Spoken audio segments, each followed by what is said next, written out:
Hello, everyone. Good evening, and welcome to our birthday celebration of Chiara Luce Badano. My name is Mark Villarica, and I'm from Los Angeles. And I'm Dulce Bautista, and I'm from Houston. We are very excited to have you with us. And tonight, we're going to be discussing the life of Chiara Luce Badano and her impact on the life of so many people here in North America. First, though, we'd like to give a quick thank you to our sponsors who made this event possible, including New City Press, the Youth Center for North America, and Living City Magazine. Now, this event is centered on honoring what would have been Chiara Luce Badano's 50th birthday, and we're going to be hearing from many people who have been directly inspired by her lifestyle and faith. So for those of you who do not know much about Chiara Luce or who have never heard about her, here's a quick introduction. Chiara Luce was born in Italy in 1971. When she was 16, she was diagnosed with osteogenic sarcoma, a painful bone cancer. Chiara died on October 7th, 1990, at the age of 18. She lived her life and illness with such faith and grace that she was beatified by the Catholic Church in 2010. In fact, her feast day is tomorrow, October 29th. What's most remarkable about Chiara Luce is that even though she was going through great physical hardships and pain, she didn't focus on her illness and suffering. Instead, her primary goal, day in and day out, was to love her neighbors and live the will of God. We view her mindset and way of life as an example of what we call ordinary holiness, which is the idea that you can honor God and continue to put love first in each of your actions and days, no matter how simple or small they may seem. Exactly. Chiara was also able to live this lifestyle because of her participation in a community called the Focolare movement.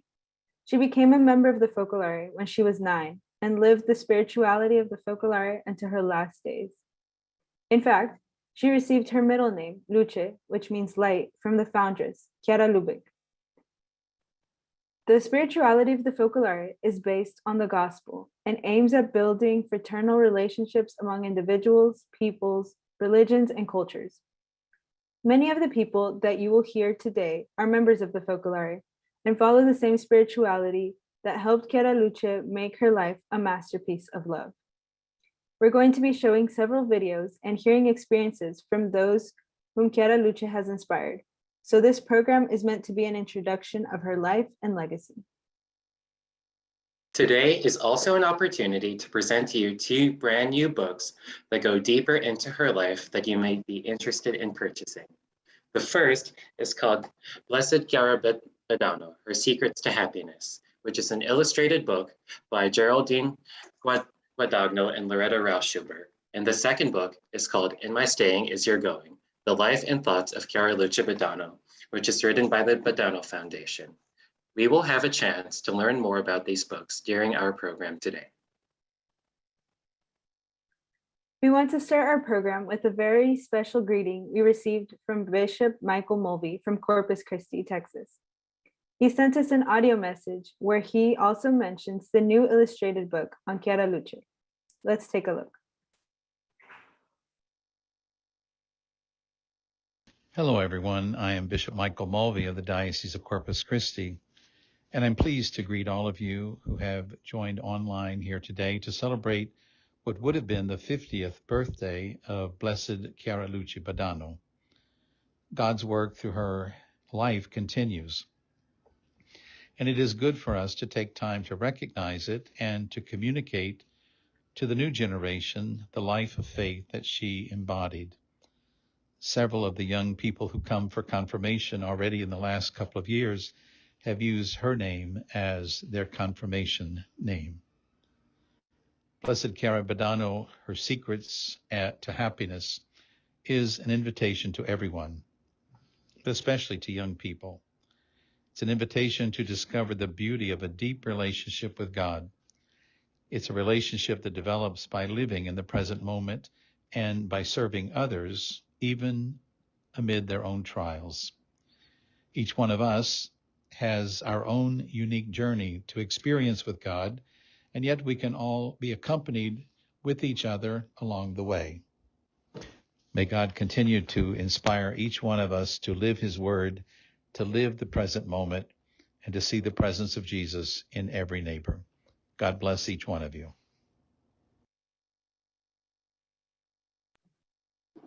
Okay, great. Thank you, Bishop Mulvey, for your greeting and blessing. As Bishop Mulvey mentioned, several women chose Chiara as a confirmation name. And not only, we also know that there are several religious women who choose Chiara Luce for their religious name. In this next video, you will see 6 young women coming from different walks of life, but who are united by the namesake of Chiara Luce. Hi, my name is Cecilia. I am from Moreno Valley, California, and I currently work as a software engineer. Hi, my name is Chiara Castillo, and I'm originally from Corpus Christi, Texas, but I'm currently a freshman here at the University of Dallas. My name is Sister Chiara Marie, and I'm a sister of Christian Charity. My name is Sophia Blanc. I am an environmental engineer living in central New Jersey. My name is Katie Hutera, and I'm a senior at Texas State University in San Marcos, Texas. My name is Sister Chiara Luce, and I am a member of the Dominican Sisters of Mary, Mother of the Eucharist, from Ann Arbor, Michigan. I remember the first time I ever heard about Chiara Luce Badano. I was very young. I think I was around 5 or 6 years old, and even at that young age, I remember I was very struck by her story. So struck that later, when I went to be confirmed, I just had this feeling that I had to choose her as my confirmation saint. I chose Chiara Luce Badano to be my confirmation name because I just found her story so moving. You know, she was the first saint or saint-to-be who I ever felt like I could relate to in a meaningful way. You know, I felt like she could have been one of my sisters living in today's world, and so I felt like she was really the only choice that made sense. I first learned about Blessed Chiara Luce at a retreat when I saw her picture on the wall, and like so many others, I was struck by the light and the joy in her eyes, and I wanted to learn more about her.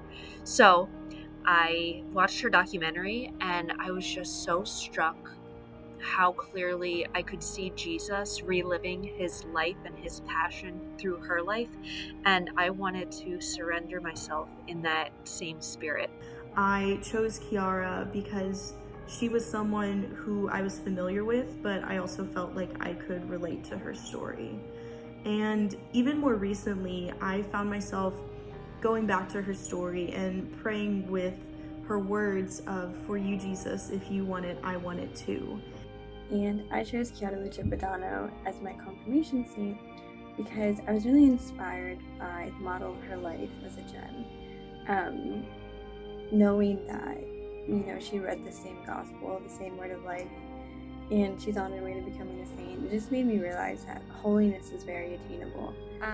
I picked her because she continues to inspire me to meet Jesus and love him in all things, especially in the present moment and when things are hard.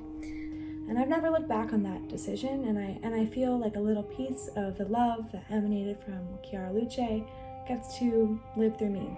I hope to, and I strive to, like Blessed Chiara, to live in a way that all my actions are for you, Jesus. And I think it's encouraging for young women and men to look to her life and realize that we can strive for sainthood within our own everyday life. And by looking to saints like Chiara, we can better understand what living a life for Christ looks like within our own lives. She always inspires me to say my yes to whatever is coming my way. And she gives me hope that I too can become a great saint. And I love teaching my students about her. They love seeing her pictures that look so similar to our own this day, and it gives them hope that, oh yes, I can become a saint, because Chiara shows that it's in the ordinary living of our lives and acceptance of God's will. Jesus, if you want it, I want it too.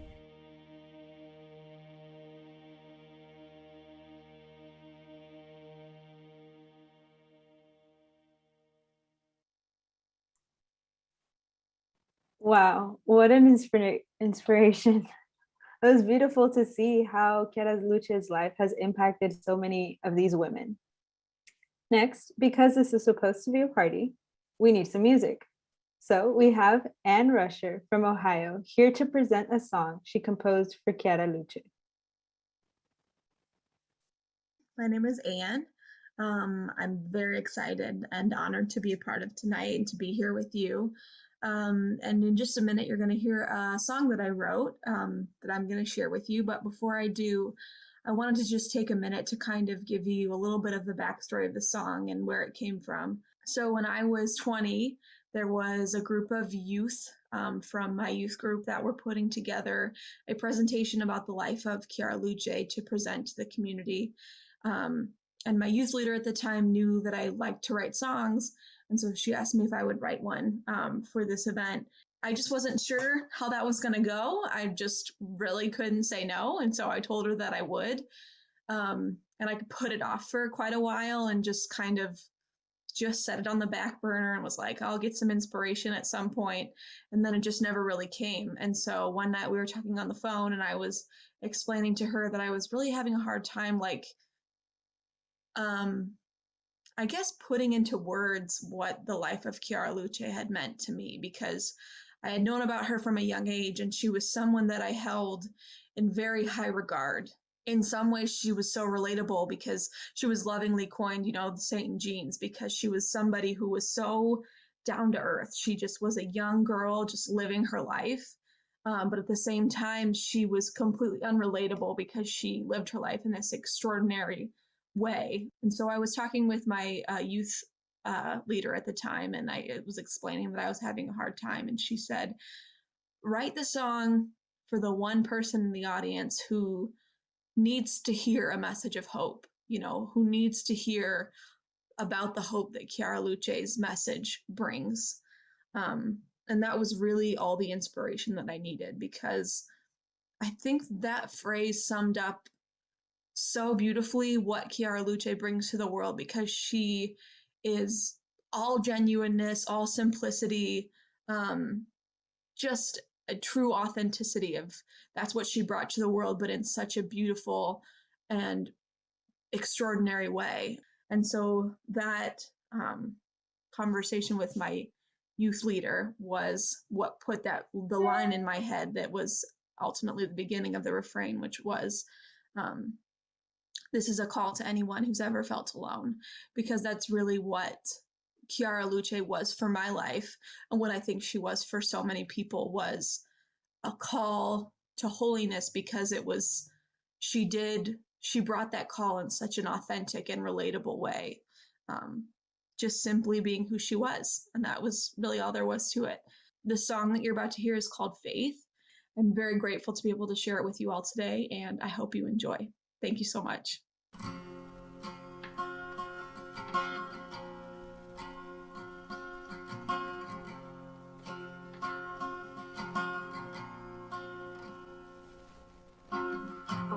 Up to another day. Sometimes it's hard to roll out of bed and face the world again. I put on my bravest smile, look to the sky and say that I'm ready for anything you've got. I know I'm blessed beyond compare, but that doesn't mean life is perfect at all. But I've been given everything to make it through this thing called life. And so I step out to the street, see all the problems in this world that are facing me. I know you love us so much, God. When people are homeless and hopeless, and children die in their sleep. I know there's a reason for the pain, but more than anything, I just want to make a change. So when the sun is gone my eyes and pray. This is a call to anyone who's ever felt alone. Wish for something more than what they're living for. This is an anthem to the broken hearted. They cry in the night for the souls who cannot fight anymore. Together we can make this right if we have faith tonight.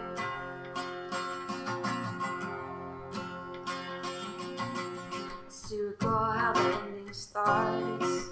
How could I forget the pain? It felt like a bullet in my heart.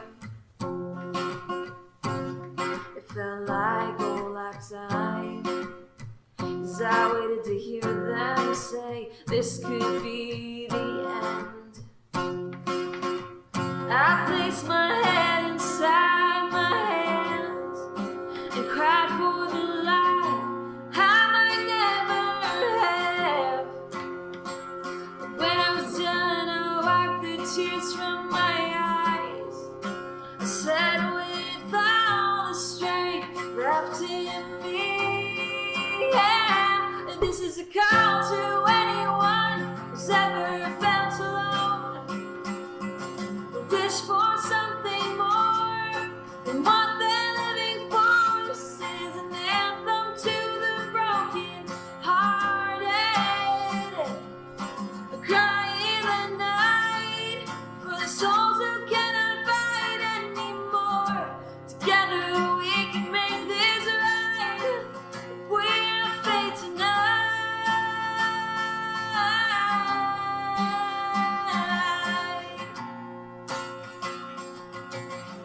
I did the best that I could. I loved until the end. 'Cause when the rest fades away, love is left. And when the ending came, I saw my father's face. I took his hand as I said, with a smile on my face, I really hope you understand. Please be happy, because I am. And this is a call to anyone who's ever felt alone. I wish for something more than what they're living for. This is an anthem to the broken hearted. Oh, cry in the night for the souls who cannot fight anymore. Together we can make this right, 'cause we believe tonight. Tonight we believe. Oh, we believe. Oh, we believe tonight.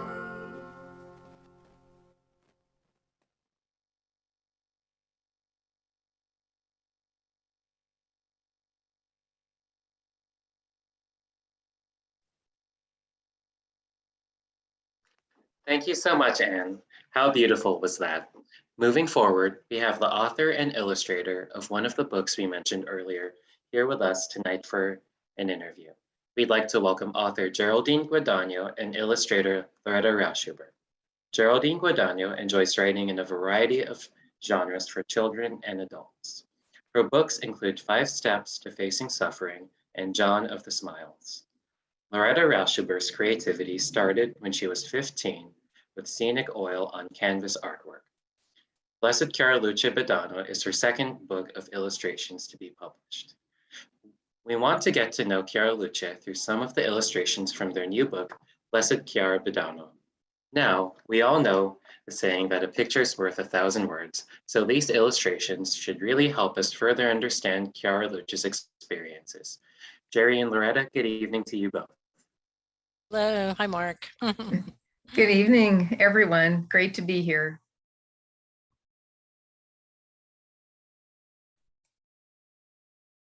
So Are we starting? There we are. There's the first illustration. Yes, why don't you tell us what's going on here in this picture? We see that she's holding some dolls. What's going on over here? In this illustration, Chiara is 4 years old, and her mother had asked her if she would give some of her toys to poor children. Chiara first said, "No, they're mine." But a few minutes later, she asked her mother for a plastic bag, and then she began putting her toys in it. When her mother said, "Those are your new toys," Chiara replied, "Mama, you can't give old, broken toys to poor children." So even at such a young age, Chiara seemed to understand not only about giving, but about loving as Jesus wants us to love. The way to love Jesus in the poor was to give the newer toys. However, like every child, she sometimes misbehaved and had to be taught right from wrong. And in this illustration, the yellow looks like sunshine to me and makes me happy. And Chiara's expression just, is full of the joy of childhood. Yeah, and I guess what I wanted to express most of all was that she really loved her toys. She's squeezing her toys. She really loves them so much. And that she was willing to share the best of what she had, not just share it, but give it away. And that's what I wanted to capture in this particular illustration. And I did about 6 months of research before I ever put a pencil to the paper, before I even began to draw even one drawing. And just everything, like who were going to be the characters that I was going to actually draw, who was I going to leave out, who was I going to draw, what were they going to look like, what does a tape recorder look like whenever Chiara was alive, what did a telephone look like, what was it like, what does Sassello look like if she's going to walk through her hometown of Sassello. And in this whole process, it took about 6 months. I went through all the videos, even on internet, everything. And I had the fortune of interviewing one of Chiara Luce's mother's close friends. And that interview really struck me. In that interview, there was like one dominating talk through that very brief time of her illness, those very few years. There was like one dominating thought between her mom and her dad and Chiara. And that was, with all that was going on, their biggest concern was how to love the other, like how to love Chiara, and Chiara how to love her mom, and her mom, her dad. And I remember during that period of time, I even said a prayer to Chiara Luce, and I said, help me understand what you would illustrate. And I remember whenever, after that interview, it just kind of like all came together. And I realized I want to illustrate in all these illustrations that tenderness of love between Chiara and her mom and her dad, and that love that they had for one another. And that was like what I drew from also in this illustration here. Oh, wow. Thank you for sharing. Okay, let's go to the next picture. It looks like Chiara Luce is out with some friends, right?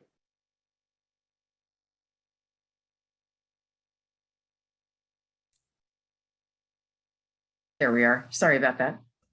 Yes.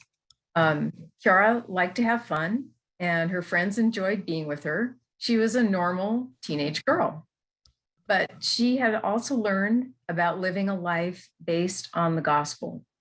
And this made her act in a special way toward others, including her friends. She wanted to love them as Jesus loved them. And this prompted Chiara to listen to them deeply, to make their concerns her own, whether they were happy or sad, and to be ready to give them anything she had if they needed it. However, this gospel way of living and loving included everyone, because Jesus prayed, "May they all be one." And Chiara did her best to love everyone that she met. The orange that she's wearing reminds me of the brightness of her life and personality. And her friend who's laughing, is obviously very happy to be there with her. Yeah, and I guess I would just add what I tried to express was something very typical, like something common, a common everyday event. And I lived in Italy as a young adult myself, and to drink espresso coffee at a coffee bar or in a town square was something everybody does. And somehow I wanted to express this extraordinary experience of Chiara Luce, that it took place in very ordinary circumstances. And that's why I chose this illustration. This next picture shows her injured playing tennis. What happened? So Chiara was athletic and enjoyed tennis. When she was about 16, during a tennis game, she suddenly had a terrible pain in her shoulder. It was so intense that she dropped her racket. And soon she would learn that she had a rare bone cancer. And Chiara suffered as she endured medical tests, examinations, operations, and treatments.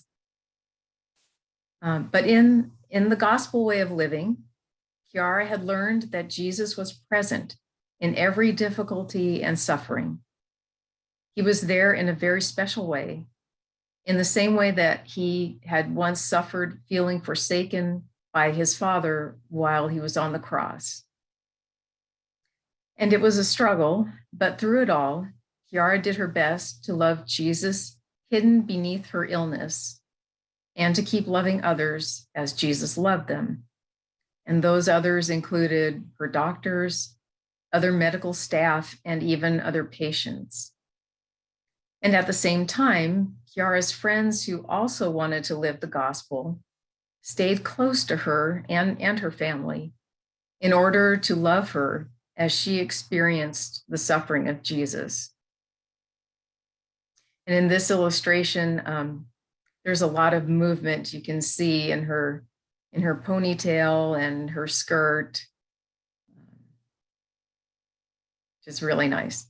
Yeah. So, yeah, I can just add a couple of things. What I intentionally created tilt in this picture. You can see the background is tilted, and it's different than the net, the tennis rack net, and there's tilt in her shoulders and in her expression on her face, and that was to express that something's wrong, and so it's just a way to somehow say that this was like another pivotal moment, but that it was the beginning of something that that would be discovered later as something which what became her illness. Yeah, they understood it was her illness. So, yeah.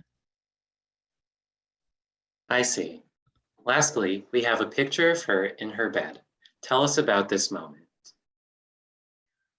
So despite her illness, Chiara always found a way to be up for others, especially her family and her friends who called her or visited her. She always smiled, and she did her best to love them and to be more concerned about them than she was for herself. Can you imagine being so terribly ill and yet being more concerned about loving others and making them happy? It's a difficult task.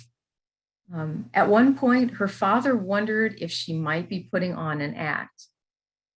And after leaving her alone in her bedroom, he peeked through the keyhole.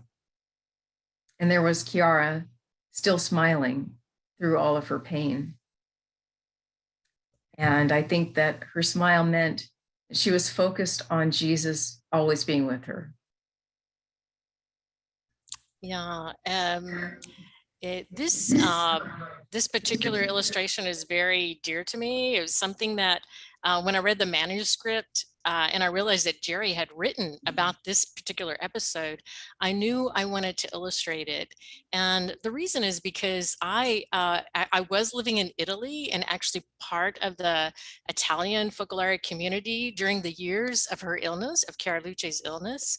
And we were like one big family, and we knew perhaps not everything, but we knew many things about her illness. They were being shared, and we were praying for her her, and we would offer our daily struggles. And at one day I remember, and I don't quite remember if it was during her illness or was it shortly after, but this story about Ruggiero, and he was looking through the keyhole and he was really curious. He says, well, does she smile all the time? Like, or is she just doing that for me when I'm present?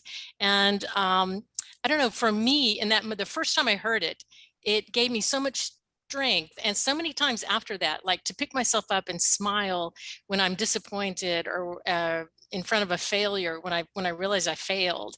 And it helped me then and in throughout the years and even now. And so I was really happy when I read it for the first time, that this was going to be part of the book. And so I really wanted this to be one of the illustrations. Yeah.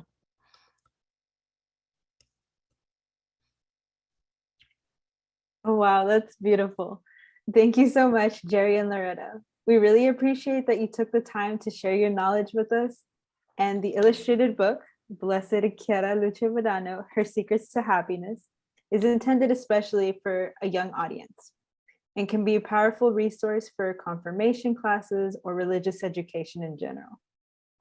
Now, we'd like to introduce Mary, who is mother and a religious educator, who is a mother and a religious educator, who will explain to us how the story of Chiara Luce can help many parents and people working in religious education to accompany young people in their faith journey.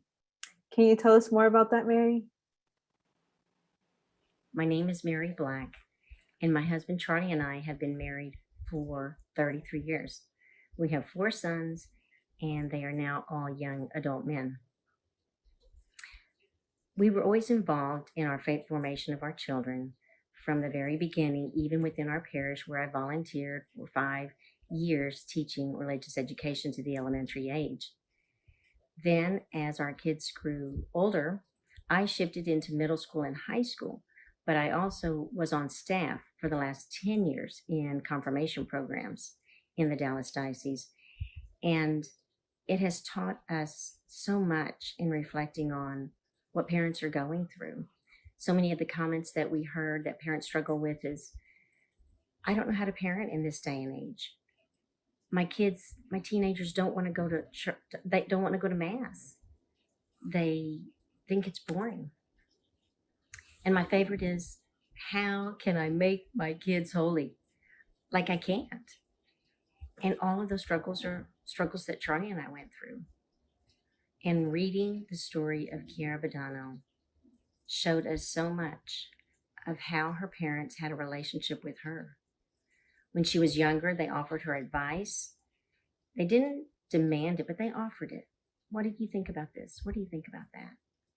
Until as she got into her early teens, they gave her space. They even allowed her to just deal with the pain on her own, not even saying a word. But they were united with her. And this gave us great insight as to how we could also raise our boys and have that relationship with them. And in the confirmation program that I have been involved with in the last 10 years at 3 different parishes, I have found the same thing. How do you explain the Holy Spirit? How do you explain the manifestation of the Holy Spirit in our lives, in an everyday occurrence? Yes, we explain the 7 gifts of the Holy Spirit, but do we show them concrete ways of how it can be manifested in our lives? I urge you, if you are a volunteer or on the core team or heading these confirmation programs, I urge you to read the story of Chiara Badano. It's incredible. It shows, and it shows how her effort was weaved into God's grace in helping her take the next step. We can't become saints on our own, but it shows you a beautiful way of Chiara's effort that she gave in starting again, in looking for ways to love others. And the next step was grace. You can tell it's not on her own. These graces had to come from God, but it was a beautiful way of showing how God works in our lives when we allow him. And one of the crux teachings of the Catholic Church is redemptive suffering. I don't know the last time I heard a homily on it, much less teaching in our confirmation programs. But redemptive suffering is such a vital part of our Catholic teaching. Again, Chiara shows us the most beautiful way of how to live redemptive suffering. It's not explained in words intellectually, but our confirmation candidates get it when we explain it with a story. And Chiara's story is worth hearing, and it's worth teaching. It will bring us closer to God, and it will bring your confirmation program to a new level in sharing her story in retreats or in everyday classes. We can do this together. We can live Chiara's story together.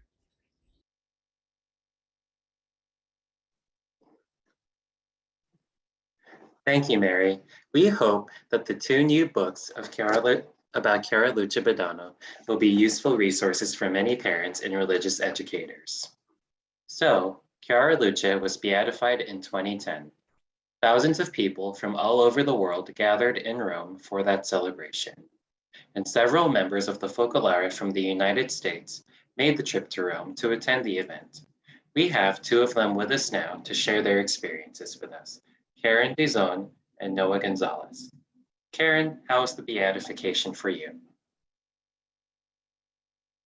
Thanks, Mark. The beatification of Chiara Luce was on September 25th, 2010. I can't believe that was 11 years ago.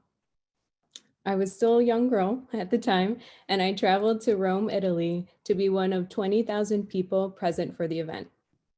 This was my first international event with the Focolare movement, and I remember I was completely awestruck by how many youth and adults from over 70 nations across the 5 continents traveled for this occasion. That same evening, there was a celebration of music at the Vatican. I remember there were so many of us participating that we could not fit in our designated hall, and there were many people who had to watch the event on large screens placed in St. Peter's Square. So for me, the entire day was a time of celebration. Many people, including Chiara Luce's parents, bear witness on how Chiara embraced God's will with such grace. I remember thinking her capacity to love the people around her was so pure that even years after her death, people still celebrated how she lived her life. Returning from the trip back home, I felt this immense gratitude to experience how just one life could have an expansive impact on people. For me, Chiara Luce is an example on how the path to sanctity is attainable. She lived a radical life, but not by traveling the world or doing extraordinary things at such a young age. She did so by approaching every situation, every person in front of her with immense care and attention. Her simple acts of love transformed the people around her, and God's light filled their hearts. I understood then and continue to be reminded of what it means to live a life of unwavering faith. So thank you, Chiara Luce. Thank you for sharing, Karen. Next, we have Noah.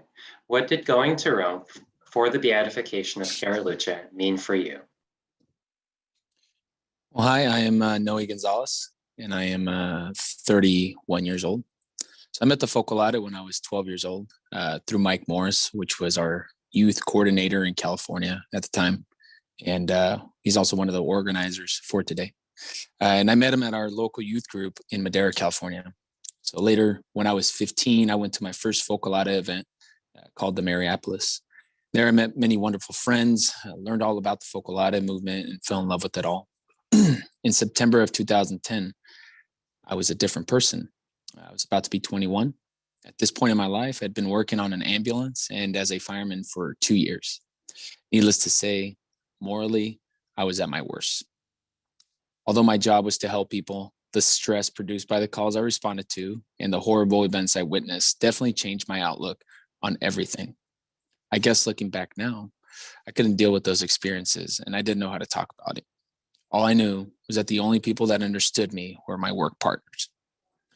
No one else would understand the feelings I felt, so I kept it all locked inside. I'd begun to drink more, party more, while praying less and distancing myself from God. So when Mike Morris called and asked if I wanted to go to Rome for the beatification, I thought, why not? A trip to Europe? 21. That sounds great. What an adventure. I get to see the world, see my friends, and meet new people. I'd heard about Chiara Luce before. I knew she was young when she passed away and that she was from Italy, but that was it. Now, the flight to Italy was great. I was with my Focolare friends, and we were generally excited to see Rome and the surrounding areas. After landing, we went to the airport and went to the area that we would be at for the next few days. We immediately dove headfirst into living like the Focolare movement asked us to. We practiced living first and putting others before ourselves. We also learned about Chiara's life a little more in depth. I learned how she was a member of the Focolare, like I was, and how she had been diagnosed with cancer at a young age, how the rare form of bone cancer was really painful, but that she would refuse morphine in order to remain lucid. She wanted to do this in order to share her pain with God. Now, how is it that a young person, younger than I, who is fighting for her life, how is she able to love God like that? How is she not bitter and angry with her fate? I kept wondering, why am I not able to love God like that? I'm healthy. I think I'm smart. I'm blessed. Yet I don't love God the way she does. Why am I not a great son to my parents like she was a daughter? Why do I deal with my stressors in a way that harms me more? Why am I not grateful for all I have? Needless to say, I started seeing myself in a different light, and not in a good one. There I was thinking that because I work on an ambulance, saving people's lives, that I'm righteous for some reason. I thought that my stressors were the biggest in the world and that no one would understand. But Chiara, even on her worst days, when it would be okay if she was mad at the world, she loved God. And everyone can see it in her eyes. I mean, her last words were, "Bye, Mom. Be happy because I am." She just loved God. Yet if people saw me, they would not see Jesus. And honestly, I hate to imagine what they would see. My view of me was crushed. Now imagine, you're 20 and you realize you suck. I remember being at the sanctuary of Our Lady of Divine Love and being amazed at how her life touched all the thousands of people that were in attendance. And I vowed I'd do the same in my own little way. I don't know if I've accomplished that or not, but I do know that I've tried. After returning from the beatification, I immediately met the lady who was to be my wife. We now have 3 kids and a home full of love. I work on a helicopter as a flight officer and as a paramedic on the helicopter, and feel blessed to help people on their worst days, even if it means to experience some unfortunate events, because I know God put me there, and He put me there for a reason, and He knows that I can handle it. Honestly, if not for my experience at the beatification, I do not think I would have settled down. That experience changed me inside and out and catapulted me into the amazing life that I live now with my wife and kids. And to this day, every time life gets hard, I think of how Chiara Luce loved God, and it serves as a reminder to shut my mouth and put my best foot forward. And, but of course, my spiritual growth didn't happen without help. I remember Mike and I going to Castel Gandolfo, where the Pope's vacation home is at. And we grabbed a slice of beer and talked about life. That day, he helped me put the pieces together. He helped me make sense of the feelings of the previous days had invoked. And that was by far the best beer and talk I ever had. Thank you.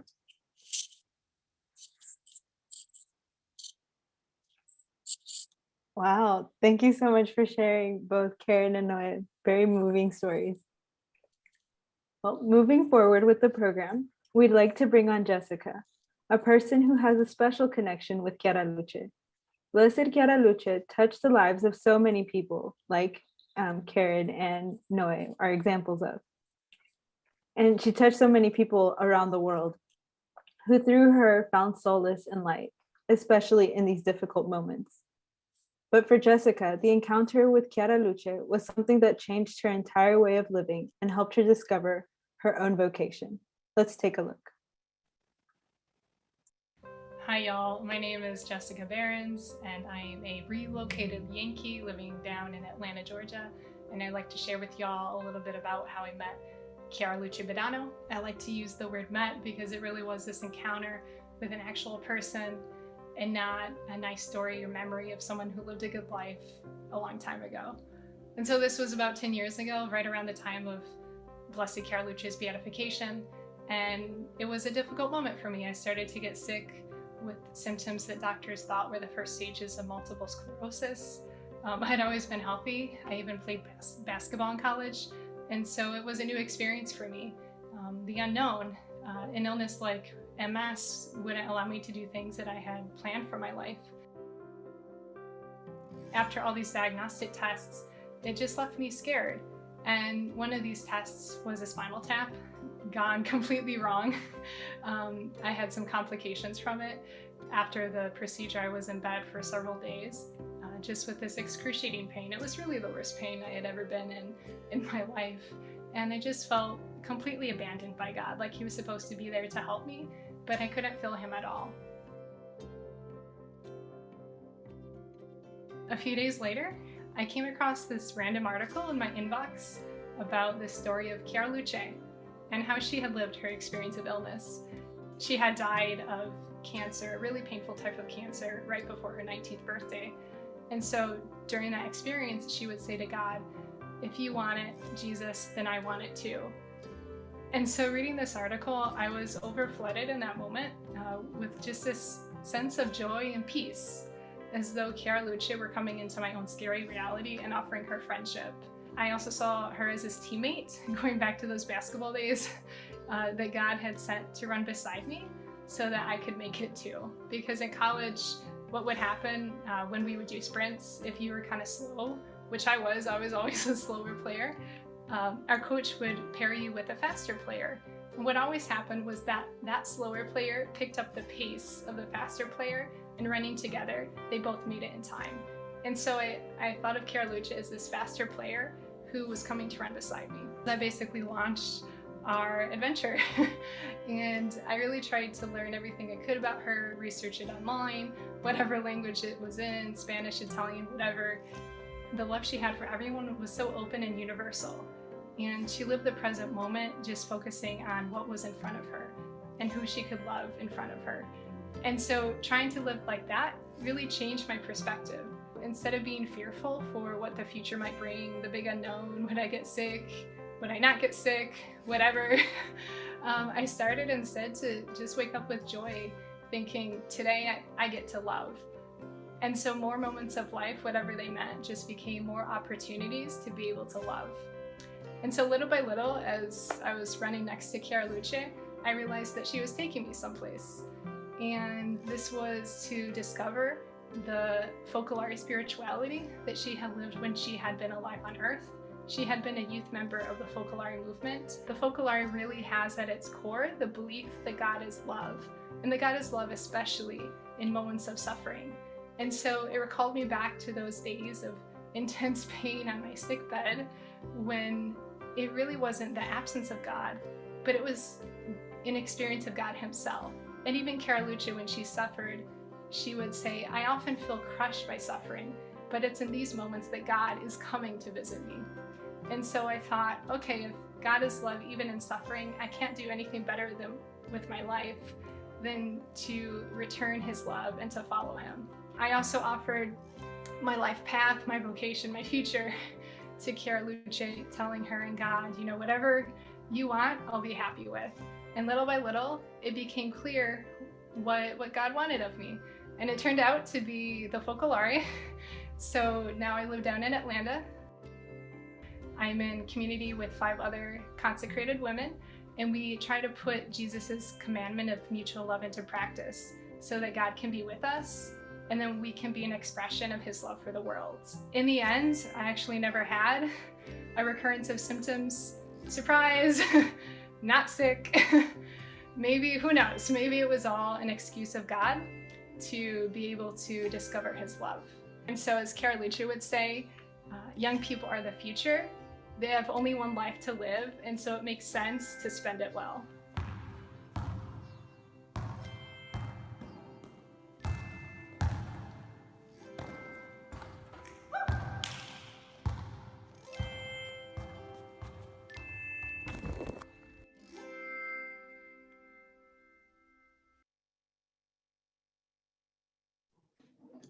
What a powerful and heartwarming story.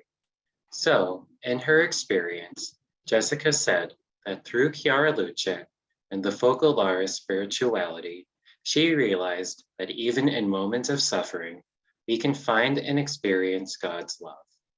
In fact, Chiara Luce, the foundress of the Focolare, discovered God's greatest love for us and what she refers to as Jesus forsaken, in that moment when Jesus on the cross felt abandoned by the Father.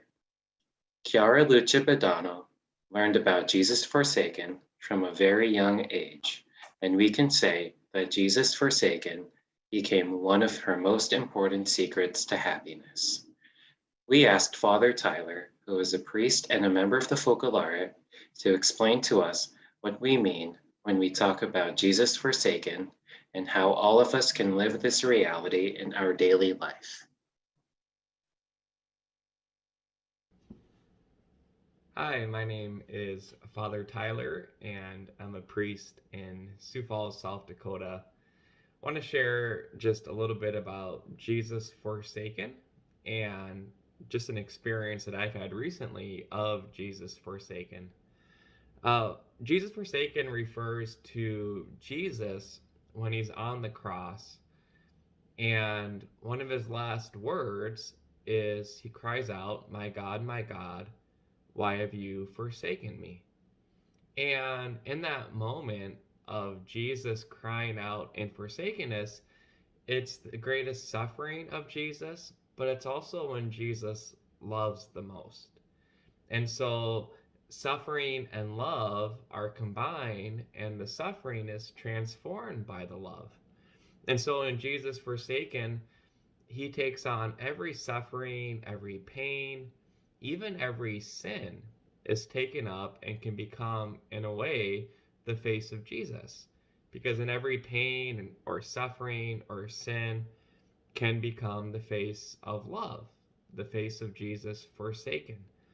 Not that we would love the suffering or the pain or the sin, but we love Jesus, who takes all those things on him and he transforms them and he redeems them, and we're able to experience new life through Jesus. That's why Jesus Forsaken was so powerful in the life of Chiara Luce. Just an experience of what this looks like to love Jesus Forsaken in everyday life. I recently took on a new assignment in my priestly ministry, so I have 2 parishes and I have a college ministry. And it's been a lot. And for a while, I was feeling pretty overwhelmed. And I was noticing that in my feeling of being overwhelmed, I was kind of closing in on myself, was sort of becoming anxious and sad, and was just sort of stuck in myself. But then I recognized, oh, when Jesus was on the cross and he cried out, my God, why have you forsaken me?" He probably felt overwhelmed too. And so I recognized, oh, like in my feeling of being overwhelmed, I can actually love Jesus forsaken here. I can love Jesus forsaken who's showing up for me in the face of being overwhelmed. And so I did. I loved Jesus forsaken and I embraced him and I said, I love you, Jesus, so much. And what I discovered was when I was able to love Jesus forsaken in my suffering of feeling overwhelmed, that it didn't necessarily take all my problems away, but it did allow me to experience the love of Jesus right where I felt most overwhelmed, right where I was feeling the most suffering. And I was able to love even in the midst of suffering because I was able to love Jesus forsaken. And I've experienced a lot of peace since then. So that's just one example, but I encounter the face of Jesus forsaken every day because, of course, every single day we encounter some type of suffering, some type of pain, or some type of sin. But that's the great gift that loving Jesus forsaken can offer us, is that in all those moments, we're able to experience love and we're able to become holy even in this life. Thank you, Father Tyler. Now we can understand better why Jesus Forsaken was so important in the life of Chiara Luce. And we also see that it is something that each one of us can live every time we encounter a moment of suffering. Now, we are very happy to share with you a message we received from the Badano Foundation, which is composed of Chiara Luce's family and closest friends. The purpose of the foundation is to preserve and guard the authentic memory of Chiara Badano and keep it alive. In case you forgot, they are the authors of the new book, In My Saying Is Your Going, The Life and Thoughts of Chiara Luce Badano.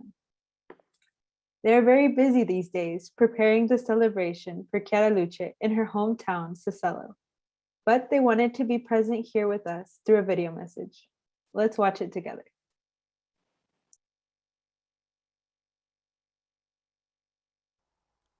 My warmest greetings to you attending this webinar which celebrates Blessed Chiara Luce Badano. It would have been nice to actually connect with you live and exchange our impressions, but at least I'm able to be present through this short video.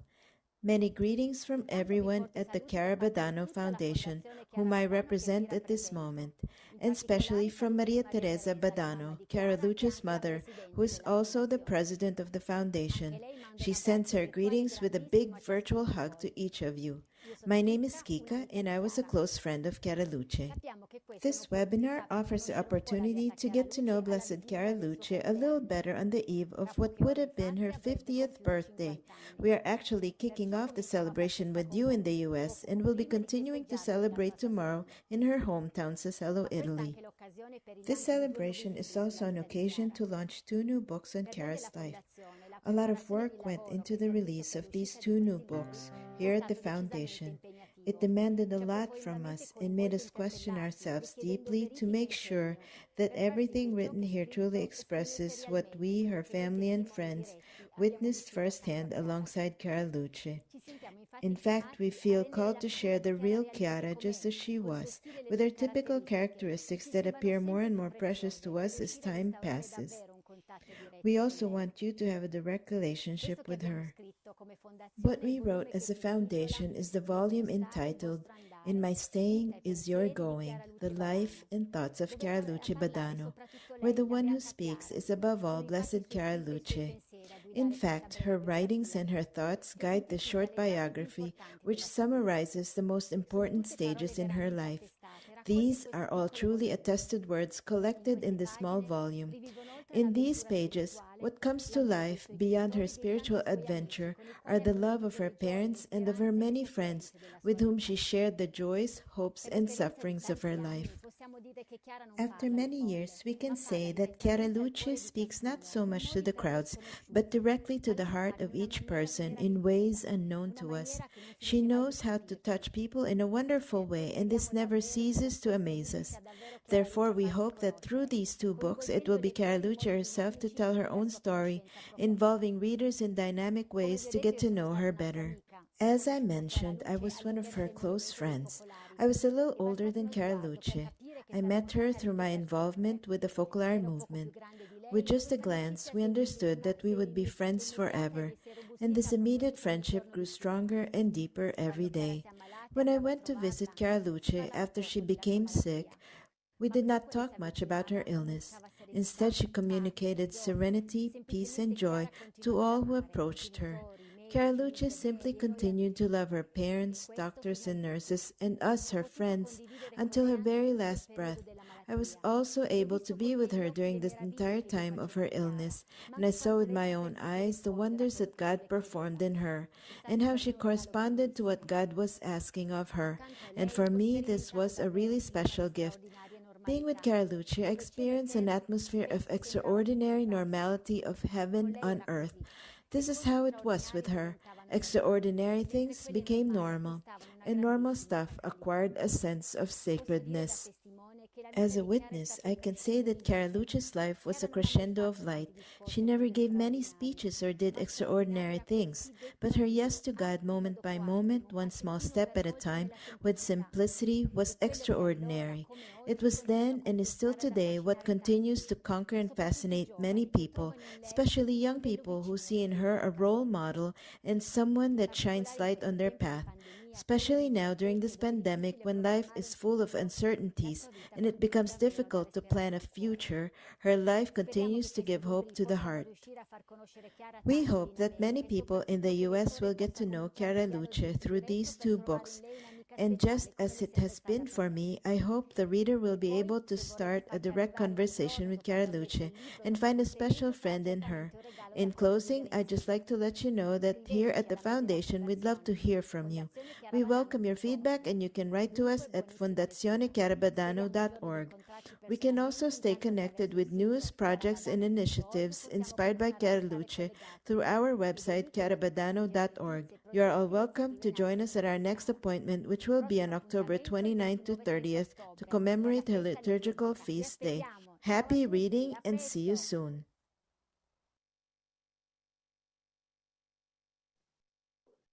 Thank you, Kika. As Kika was saying, the new book, edited by the Badano Foundation, gathers many words and writings by Chiara Luce. We selected some quotes from the book, and we want to share them with you now. We invited Francesca to read the quotes for us. Hi, Francesca. Thank you for being with us. Hi. We'll hear from Francesca in a minute, but first I want to invite everybody to take a deep breath and try to forget all the noise and the problems of the world around us. Let's take this moment to hear from Chiara Luce herself.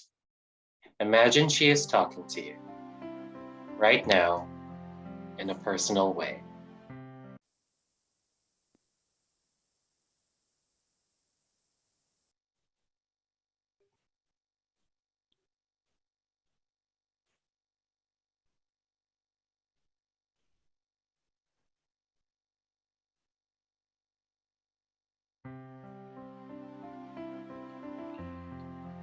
I see the importance of letting go in order to be and do God's will.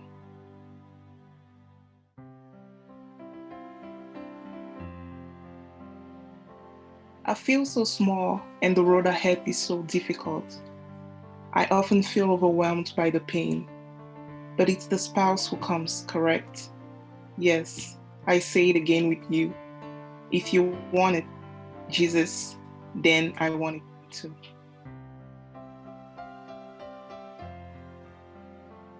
I discovered the gospel in a new light. I realized that I wasn't an authentic Christian because I didn't live it all the way. Now I want to make this magnificent book my only purpose in life.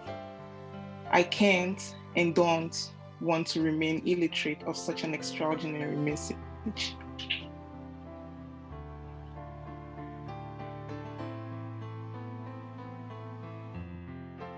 Mindful of my own nothingness, I try to offer my suffering when it's most difficult.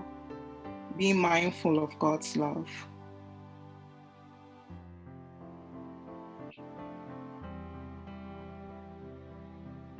But Africa was always in her heart too.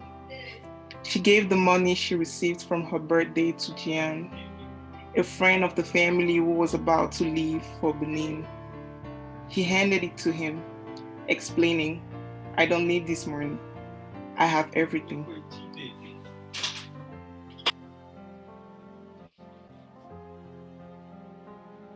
The only time that anyone possesses is the present moment, which should be lived completely, taking full advantage of it. By living in this way, People will feel free because they are no longer crushed by the anguish of the past and worries about the future.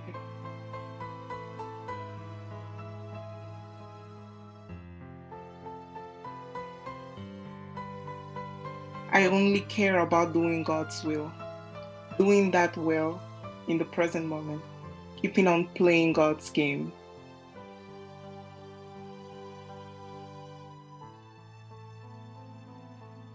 Look, I don't have anything anymore, but I do have a heart, and with that, I can still love.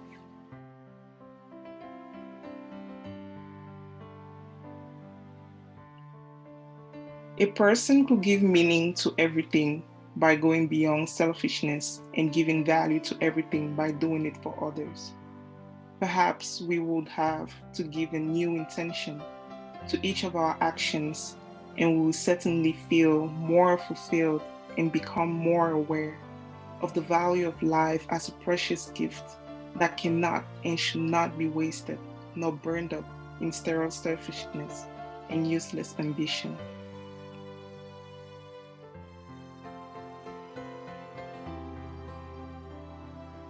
Jesus, make us love one another so much on this earth that we will reach you and be happy together forever.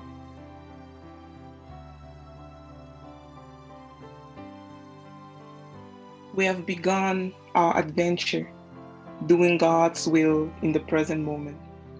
With the gospel in hand, we will do great things.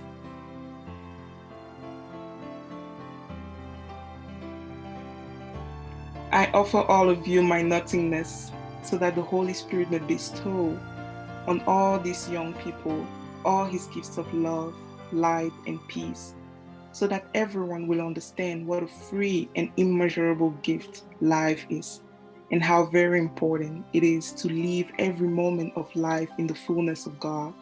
In my staying is your going.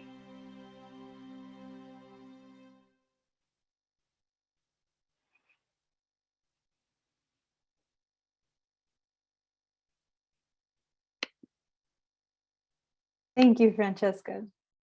We're moving close to the conclusion of our birthday celebration. But there is no birthday party without presents, right?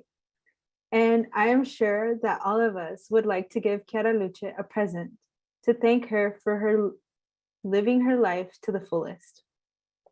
But how can we do this? Well, we'd like to invite Brian Rillo from Canada and Christina Zuniga from Texas to join our event and help us to prepare our birthday gifts for Chiara Luce. We'll turn it over to them now. Thanks, Dulce and Mark. This evening was filled with many wonderful experiences.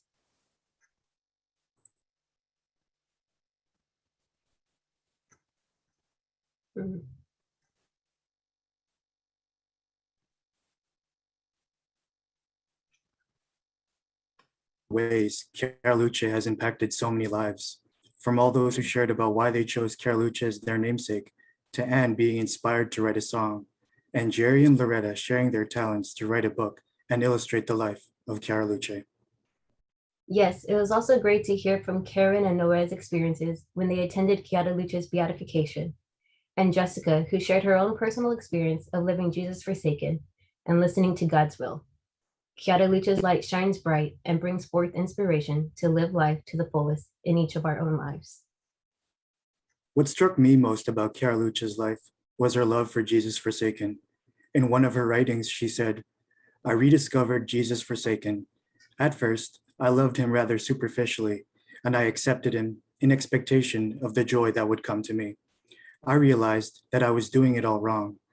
I shouldn't have instrumentalized him, but loved him, and that's all. I discovered that Jesus forsaken is the key to unity with God, and I want to choose him as my first spouse, getting ready for when he comes, and I want to do the same." I really enjoyed hearing from all those who carry Chiara Luce as their namesake. What stood out to me is Chiara being relatable in her ordinary living. She lived very simply, yet so brave and powerful in her actions. And I also love that image Jessica gave as seeing Chiara Luce as a teammate in life, and how inspiring that is to strive to be that for someone else in my everyday living. We'd like to take this moment to reflect on how each one of us can live our life to the fullest. Inspired by the life of Chiara Luce, and offer up these resolutions as birthday gifts to Chiara Luce. My gift to Chiara Luce is loving Jesus forsaken. Learning to love Jesus forsaken has changed my life. I try to embrace every day's inconvenience out of love and offer them to Jesus. Like Chiara Luce, I want to do the will of God in every present moment and just keep on loving. Chiara Luce surely paved the way for us and showed us that holiness is possible. My birthday gift to Chiara Luce is to be that good teammate to others in my day-to-day life, to lend a helping hand when I can, and to continue loving others just as Chiara Luce did. And now, I'd like to invite you to take a few minutes to reflect on how you can live your life to the fullest like Chiara Luce, and offer up your resolutions as a birthday gift to her. And when you are ready, there will be a link in the chat soon to a website called Padlet, where you can write and share your gift. And everyone participating tonight will be able to see all the gifts being offered up to Chiara Luce. We have instructions on how to use Padlet for those not familiar. You click the link on the chat to Padlet and a new web browser or tab will pop up for Padlet. At the bottom right hand of the screen, there is a button with a plus sign. Click it and a white box will appear. You can type your gift to Chiara Luce in the box once you are done, and then click publish at the top right corner of the box when you are finished.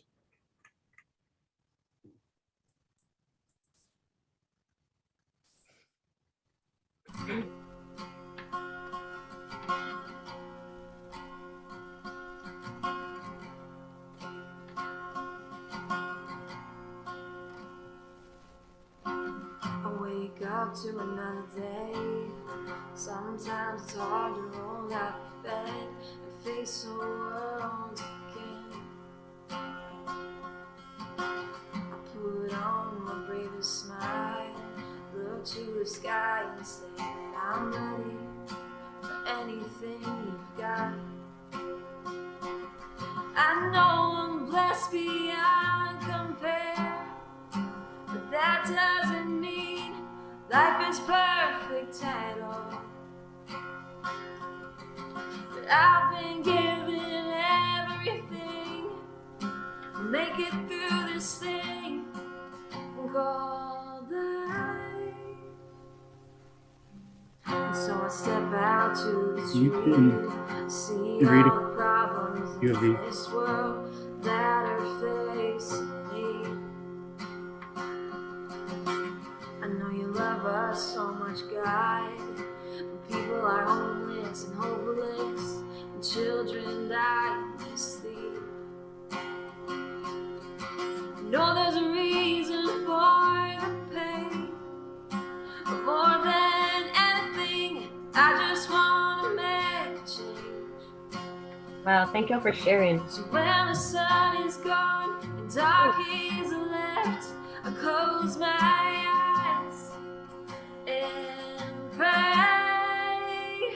that this is a call to anyone who's They're all very ever beautiful. felt There's one alone. that said, to smile, to Wish be for loved, something more, to even more smile when than still living aren't looking. voices in their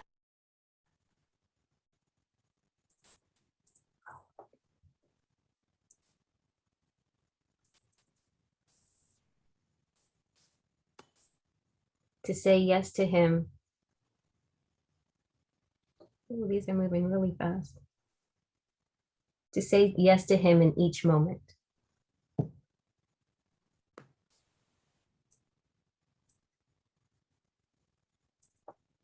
Encouragement. I want to encourage others like Chiara Luce did with those around her.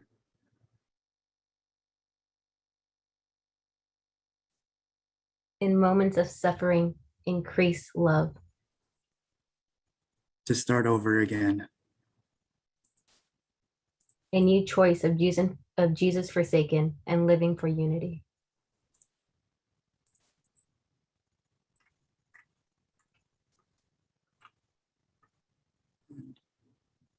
To love every difficult moment that comes and trust God is. Oops. It keeps moving. Yeah. This is beautiful. To know God is always with me. To do the will of God in the present moment. To smile and to be loved like she did, even when no one was watching.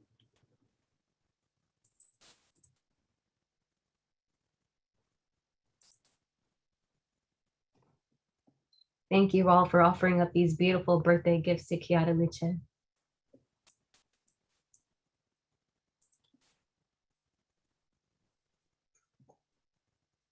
And we'll send it back to Dulce and Mark.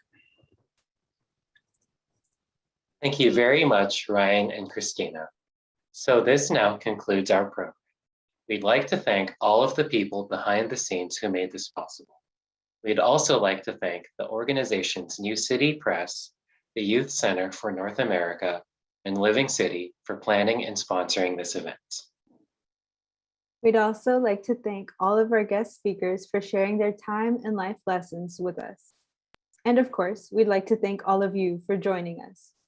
You should all be receiving a follow-up email with the recording of this event. You will also find some individual segments of this program on the YouTube channel of New City Press. Also, in the follow-up email, you will receive all the information about the new books and other useful resources. Feel free to share this content with all your contacts. I'm pretty sure you know someone who might need Chiara Luce in her life right now, or in their life right now. On behalf of everyone who put their time and effort into this, we'd like to say thank you, good night, take care, and God bless. Thank you, everyone.